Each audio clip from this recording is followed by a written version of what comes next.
मागच्या व्हिडिओमध्ये आपण मल्टिप्लेक्सरच्या बाबतीत पाहिलं. मल्टिप्लेक्सरमध्ये आपण काय केलं होतं की अनेक इनपुट लाईन्स घेतल्या होत्या आणि आउटपुट जे आहे ते फक्त आपल्याला एक मिळालं होतं. मात्र आजचा जो तिसरा पार्ट आहे त्याच्यामध्ये आपण डीमल्टिप्लेक्सरच्या बाबतीत शिकणार. डीमल्टिप्लेक्सर मध्ये एक्झॅक्ट मल्टिप्लेक्सरच्या उलट फंक्शन असतं. उलट फंक्शन म्हणजे काय असतं, ज्याप्रमाणे मल्टिप्लेक्सर मध्ये अनेक इनपुट देऊन एक आउटपुट मिळतं, मात्र डीमल्टिप्लेक्सर मध्ये एक इनपुट दिलं जातं आणि अनेक आउटपुट मिळतात आपल्याला. हे जे अनेक आउटपुट मिळतात त्या आउटपुट पैकी कोणतं आउटपुट सिलेक्ट केलं जाईल हे सगळं एम सिलेक्ट इनपुट वर अवलंबून असतं. डीमल्टिप्लेक्सरच्या बाबतीत सांगायचं झालं तर multiplexer performs the reverse operation of a multiplexer, that is it receives one input and distributes it over several outputs. या ठिकाणी आपल्या असं लक्षात येईल की इनपुट जे काही आपण दिलेलं आहे त्यामुळे या इनपुट मध्ये अनेक सिग्नल्स असतात आणि त्यापैकी आउटपुटला सगळेच्या सगळे अपीअर. आता या ठिकाणी it has only one input. पहा, मल्टिप्लेक्सरच्या एक्झॅक्ट उलट आहे. n outputs, number of outputs are n, but selects input are m.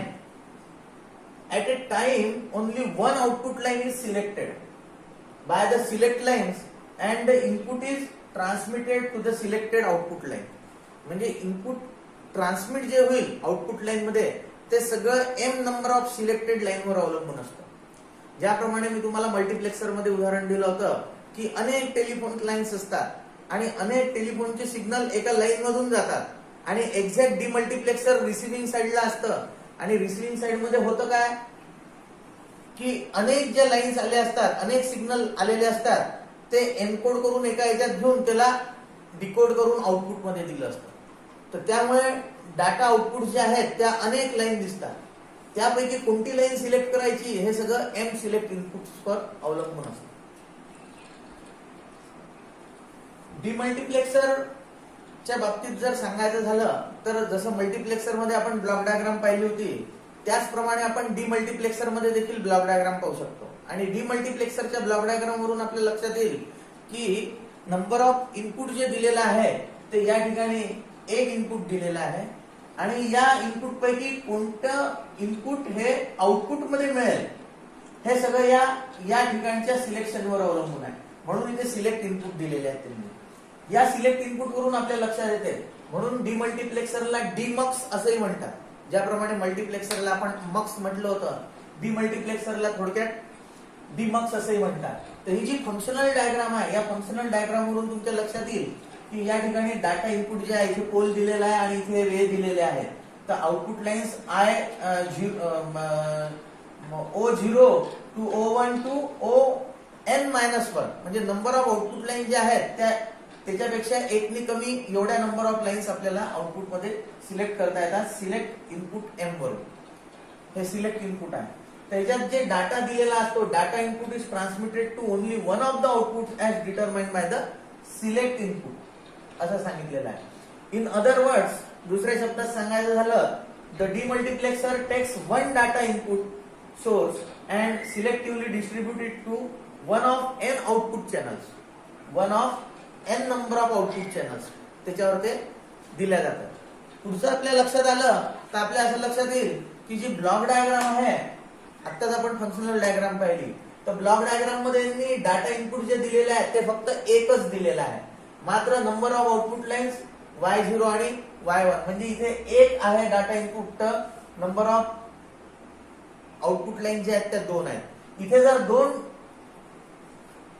1:2 demultiplexer असं आपण याला म्हणतो. त्यामुळे ही पुन्हा मल्टिप्लेक्सर साठी एनेबल इनपुट आहे. इथे हे एनेबल ठरवतं की आउटपुट जे आहे ते इनपुट हे आउटपुट मध्ये केव्हा येईल. ही जर एनेबल लाईन जर एनेबल केली असेल तरच आपल्याला आउटपुट मध्ये हे इनपुट मिळणार आहे. या ठिकाणी जसं आपण मल्टिप्लेक्सर मध्ये पाहिलं 4 प्रकारचे, तर त्याप्रमाणे demultiplexer come in multiple variations. तर 1:2 डीमल्टिप्लेक्सर, 1:4 डीमल्टिप्लेक्सर, 1:16 डीमल्टिप्लेक्सर आणि 1:32 डीमल्टिप्लेक्सर याच्यामध्ये 1:2, 1:4 आणि 1:16 पर्यंत आपल्या सिलेबस मध्ये आहे. मात्र 1:32 नाही आहे. त्यामुळे इथपर्यंत देखील आपण केलं तरी चालतं. जर आपण नीट डिजिटल आयसीचा विचार केला तर 74154 नंबरची जी आयसी आहे तर तिला एक इनपुट दिल्यानंतर आपल्याला 16 आउटपुट लाईन्स मिळतात, ज्यामध्ये 4 सिलेक्ट इनपुट असतात. तर म्हणून याला म्हणताना 1:2 डिमल्टिप्लेक्सर, 1:4 डिमल्टिप्लेक्सर आणि 1:16 डिमल्टिप्लेक्सर याप्रमाणे दिलेले आहे. या ठिकाणी याचा ट्रूथ टेबल दिलेला आहे. ट्रूथ टेबल वरून आपल्या लक्षात येईल की एनेबल जे आहे ते कसं दिलेलं आहे, 0, 1 आणि 1. आणि त्यामुळे सिलेक्टच्या याच्यात दिलेला आहे एस सिलेक्ट क्रॉस. क्रॉस म्हणजे डोंट केअर. डोंट केअर याचा अर्थ असा होतो की त्या ठिकाणी 0 असो किंवा 1 असो, त्याने आउटपुटवर कोणताही परिणाम होत नाही, त्याला डोंट केअर कंडिशन असं म्हणतात. आणि सिलेक्ट इनपुट 0 दिलेला आहे, सिलेक्ट इनपुट 1 दिलेला आहे. आणि आउटपुट याच्यामध्ये Y0, Y1 कसे मिळतात ते 0, 0, 0 आणि डाटा इनपुट आणि डाटा इनपुट आणि 0 या पद्धतीने त्यांनी तो ट्रूथ टेबल सांगितलेला आहे. या ट्रूथ टेबल वरून आपल्या असं लक्षात येते की कोणत्या इनपुटला 0 किंवा 1 दिल्यानंतर आउटपुटवर त्याचा काय परिणाम होतो, आउटपुट आपल्याला कसं मिळते हे दाखवलेलं आहे या ठिकाणी. हे झालं डिमल्टिप्लेक्सरच्या बाबतीत. आता समजा आपण 1 लाईन टू 4 लाईन डिमल्टिप्लेक्सर पाहायचं असेल आपल्याला, तर या ठिकाणी जसं 1 लाईन टू 2 लाईनच दिसते आहे, पण आपल्याला जर लॉजिकल डायग्राम पाहिजे अँड गेट्स किंवा ऑर गेट्स वगैरेची मिळून, तर आपल्या असं लक्षात येईल की त्या ठिकाणी 4 लाईन्स दिलेल्या आहेत. या ठिकाणी डाटा इनपुट जी आहे ही एक आहे आणि या ठिकाणी 4 आउटपुट लाईन्स दिलेल्या आहेत. हे सगळे अँड गेट वापरले आहेत त्याच्यात. आणि सिलेक्ट इनपुट जे आहेत या ठिकाणी 2 नॉट गेट्स वापरून S0 आणि S1 हे सिलेक्ट इनपुट म्हणून वापरलं आहे. पूर्ण डाटा इथे आलेला आहे 1 लाईनचा, मात्र कोणता त्याच्यातला डाटा हा आउटपुट मध्ये येईल ते या सिलेक्ट लाईन वर ठरवण्यात येईल. तर आउटपुट मध्ये या डाटापैकी D0 टू D3 अशा 4 लाईन्स याच्यामध्ये आउटपुट मध्ये आपल्याला मिळालेल्या आहेत. तर या ठिकाणी 3 इनपुट अँड गेट्स दाखवलेले आहेत त्यांनी आणि 2 नॉट गेट दाखवलेले आहेत. तर या ठिकाणी आपल्या असं लक्षात येईल की 1 लाईन टू 4 लाईन डिमल्टिप्लेक्सर म्हणजे या संपूर्ण लॉजिक डायग्रामला किंवा या डिमल्टिप्लेक्सरला 1 लाईन टू 4 लाईन डिमल्टिप्लेक्सर असं म्हणतात. तर मल्टिप्लेक्सर आणि डिमल्टिप्लेक्सर एकमेकांच्या विरुद्ध असतात. मल्टिप्लेक्सर मध्ये ज्याप्रमाणे आपण